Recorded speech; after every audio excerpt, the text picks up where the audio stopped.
السلام علیکم ورحمۃ اللہ وبرکاتہ۔ دوستو، آج میں ایک پوسٹ دیکھ کر حیران ہو گیا، اور آپ بھی ٹائٹل دیکھ کر حیران ہو گئے ہوں گے کہ ایسا کیسا ٹائٹل ہے۔ وہ پوسٹ میں کیا لکھا ہوا تھا؟ اوپر کا لفظ میں نے پڑھا تو میں چونک گیا، حیض والے مرد۔ بولا مردوں کو حیض کیسے آ سکتا ہے؟ عورتوں کو تو سنا ہے، اب مردوں کو بھی حیض آنے لگے ہیں۔ تو میری سمجھ میں آیا کہ یہ کوئی نیا فرقہ پیدا ہوا ہوگا۔ پھر میں نے سوچا چلو یہ پوری تحریر پڑھ لیتے ہیں جو لکھا ہوا ہے، یہ پوسٹ پورا پڑھ لیتے ہیں، کیا لکھا ہوا ہے اس میں۔ مجھے لکھا ہوا تھا، منیر نیازی صاحب کہتے ہیں کہ میں ابا جی کے ساتھ بیٹھا ہوا تھا، اچانک انہوں نے مجھ سے پوچھا، بیٹا حیض کے بارے میں کیا جانتے ہو؟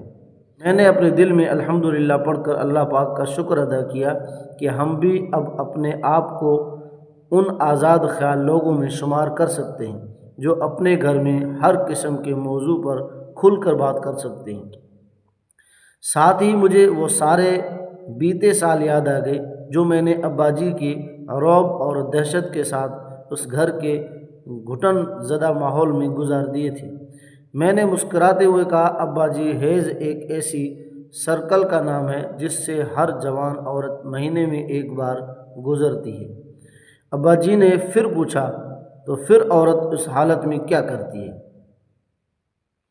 میں نے کہا، ابا جی عورت اس حالت میں نہ نماز پڑھ سکتی ہے، نہ قرآن مجید پڑھ سکتی ہے، اور نہ ہی روزہ رکھ سکتی ہے۔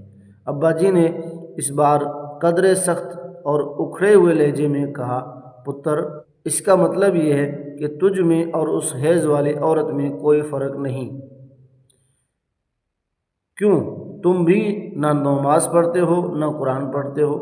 اور یہ سن کر میں شرم سے ڈوب گیا، اور میرے اندر طاقت باقی نہ رہی کہ سر اٹھا سکوں یا وہاں سے اٹھ کر اپنے کمرے میں جا سکوں۔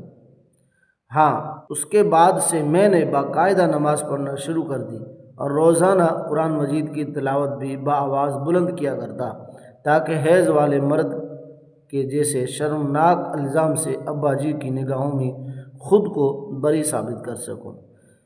دوستو، اب آپ خود اپنے بارے میں بھی فیصلہ کر لیجئے کہ آپ اپنے آپ کو کہاں دیکھتے ہیں۔ یعنی ان کے کہنے کا مقصد یہ تھا، ان کو حیض آتا ہے تو وہ اس وجہ سے نماز روزہ نہیں کرتے، تو آپ کیوں نہیں کرتے کہ آپ کو بھی حیض آتا ہے؟ یعنی یہ شرم دلانے کی بات ہے۔